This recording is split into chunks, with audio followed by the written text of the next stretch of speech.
All right, so get out your Bibles, if you would, and head towards chapter 50 of Isaiah. If you're using electronics, get out your idle phones or your Satan songs.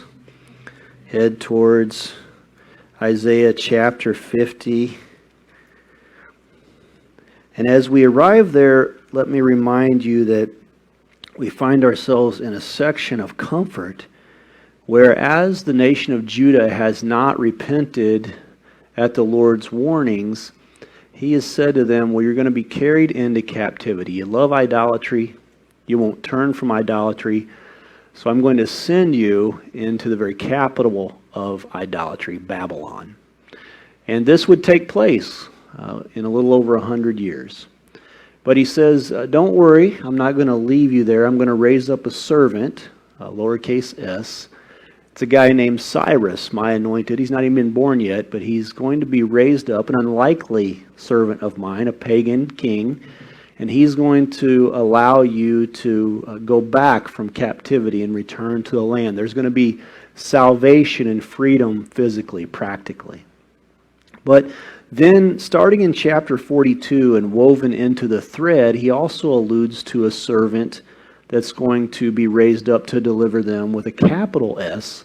And this servant is an allusion to and a direct messianic prophecy of Jesus Christ, who will save people from their sins and deliver them from bondage that sin holds them slavery to, as it were.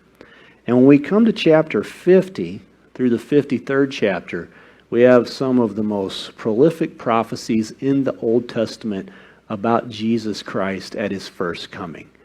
Now, please understand that Isaiah paints two Jesuses, if you will, and each Jesus he portrays according to the coming.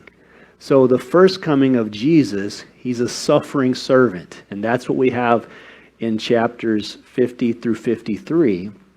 And then in the later chapters, he presents this Lion of the tribe of Judah, this king that they were expecting. And this is the Jesus of the second coming that none of us have witnessed as of yet, where he'll set things right practically and powerfully.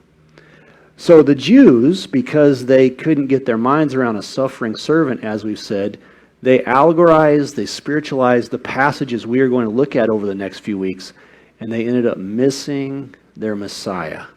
They missed, as Jesus was, the visitation of their peace, the day of peace.